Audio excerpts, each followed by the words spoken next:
तेजी से बदलता परोक्ष जगत का प्रवाह। मनुष्य कर तो कुछ भी सकता है, पर उसकी परिणति से नहीं बच सकता। दुरुपयोग का परिणाम मात्र संकट और विग्रह ही हो सकता है। वही इन दिनों प्रस्तुत भी हो रहा है। संपन्नों और विपन्नों के बीच शीत युद्ध छिड़ा हुआ है। सज्जनता की उपेक्षा करने वाला प्रचलन स्नेह, सौजन्य और सद्भाव का समापन करने पर उतारू है।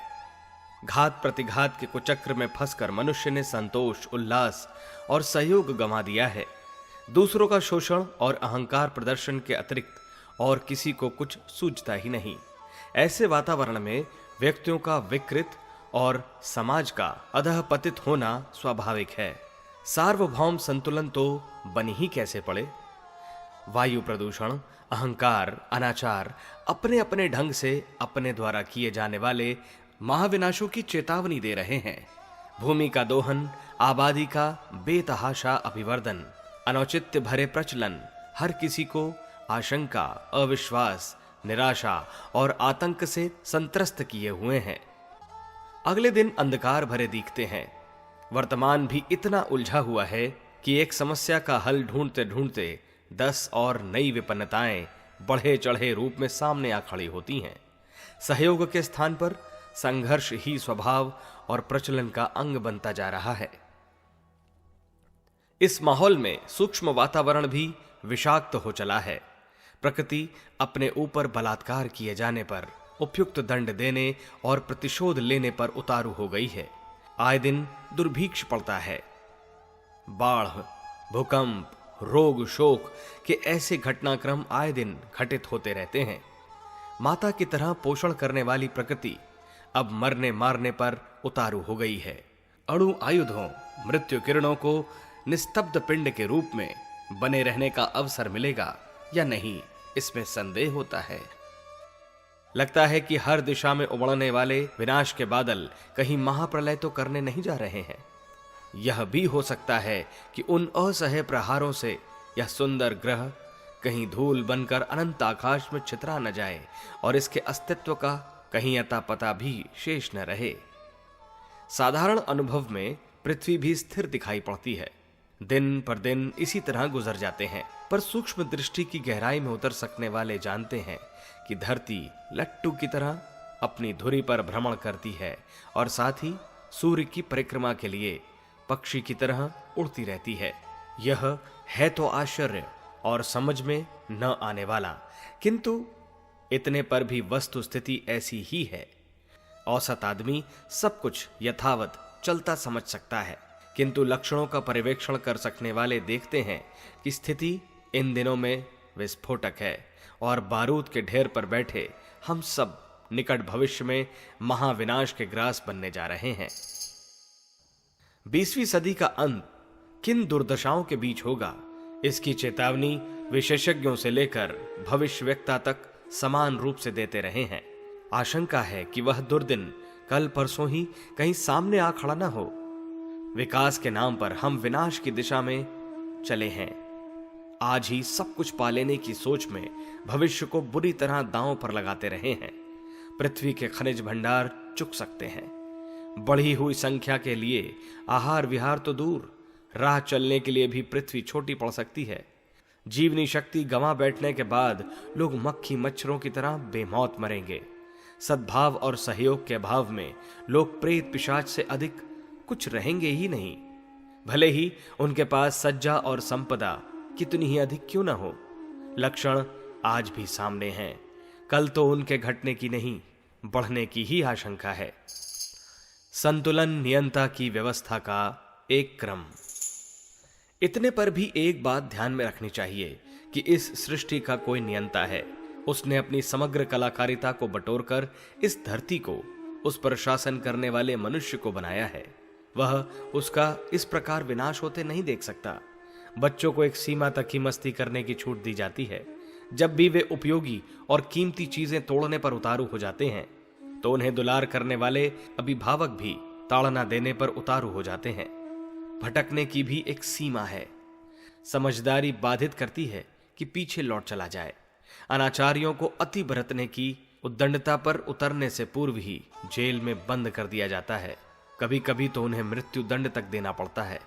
शरीर में प्रवेश करने वाली बीमारियों को खदेड़ देने के लिए जीवनी शक्ति एकत्रित होकर सब कुछ करने पर उतारू हो जाती है। वर्तमान अनाचार के संबंध में भी यही बात है।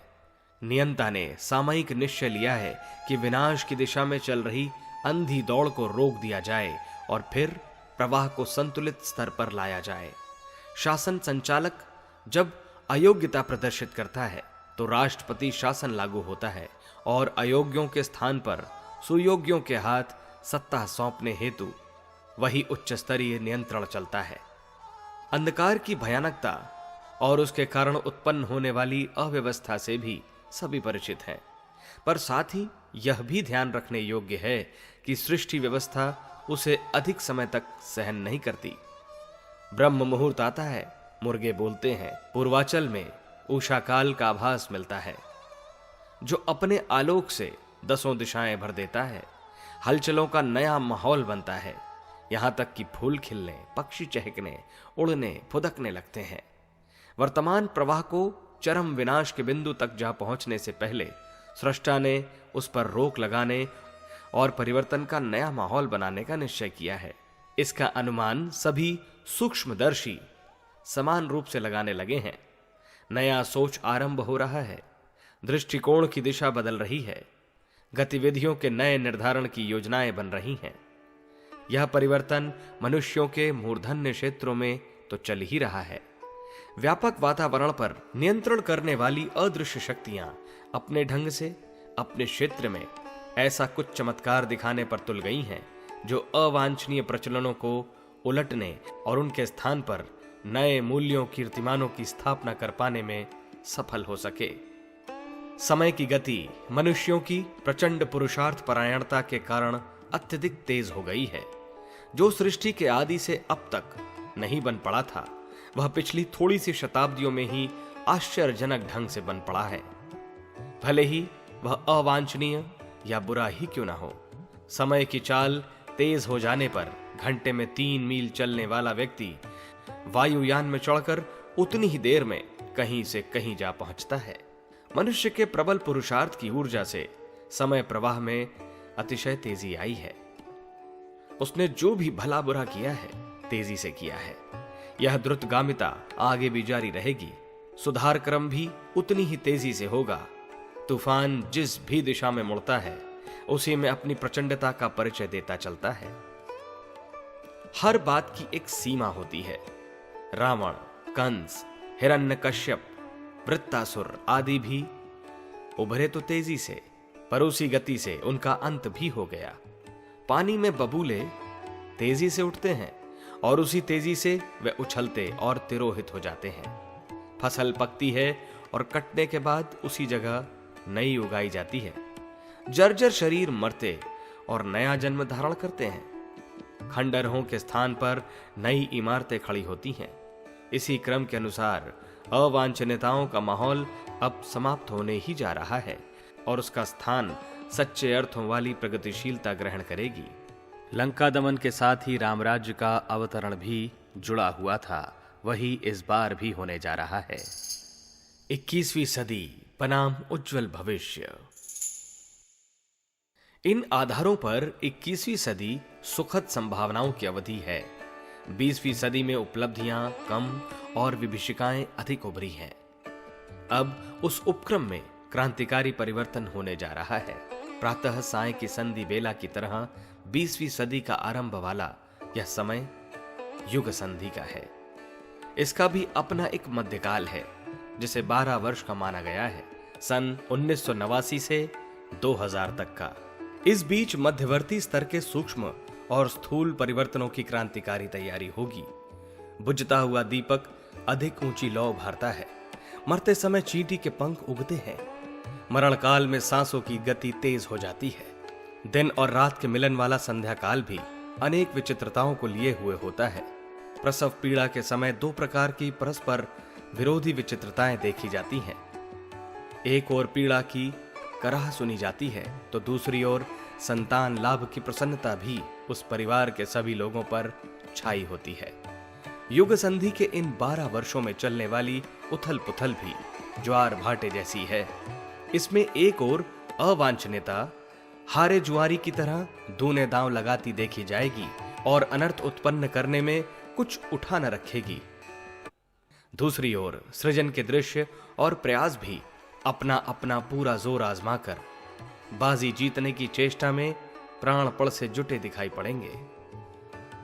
युग संधि की इस ऐतिहासिक वेला में सृजन संभावनाओं के दृश्यमान प्रयत्न जहां शासन, अर्थ क्षेत्र, विज्ञान आदि की परिधि में दिखाई पड़ेंगे, वहां अध्यात्म शक्तियां भी अपने तप उपचार को ऐसा गतिशील करेंगी जिससे भगीरथ, दधीची, हरिश्चंद्र, विश्वामित्र आदि द्वारा किए गए महान परिवर्तनों की भूमिका निभाई जाती देखी जा सके।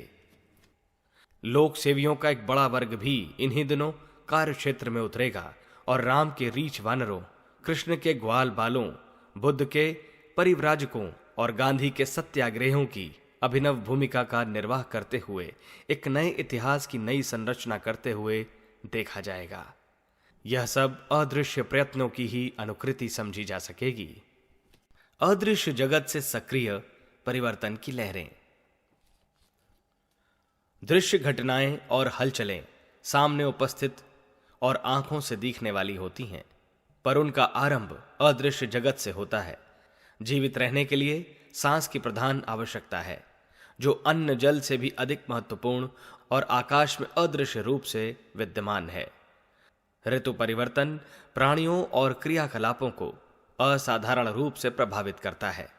मनुष्यों की भली बुरी क्रियाएं अदृश्य जगत के वातावरण को प्रभावित करती हैं और फिर वहां से वे तदनुरूप परिस्थितियां बनकर उतरती हैं। उन्हीं के प्रतिफल सुख और दुख के प्रतीक बनकर उतरते हैं। इन दिनों जो हो रहा है उसका कारण लोक प्रचलन तो है ही। अदृश्य जगत के तूफानी प्रवाह भी परिस्थितियों को कम प्रभावित नहीं करते।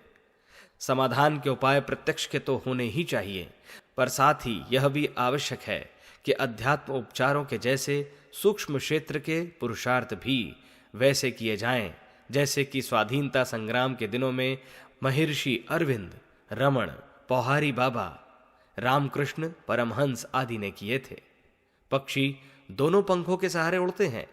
विपत्तियों से जूझने और प्रगति के क्षेत्र में ऊंची उड़ानें उड़ने के लिए न केवल विकास के पक्षधर प्रयासों को क्रियान्वित किया जाना चाहिए, वरन ऐसा भी कुछ होना चाहिए जिसमें देवताओं की संयुक्त शक्ति से दुर्गा का अवतरण हुआ था तथा ऋषियों ने रक्त से घड़ा भरकर सीता को उत्पन्न किया था। उनके माध्यम से ही असुर दमन, लंका दहन और राम राज्य की पृष्ठभूमि बनाने वाला अदृश्य आधार खड़ा किया था।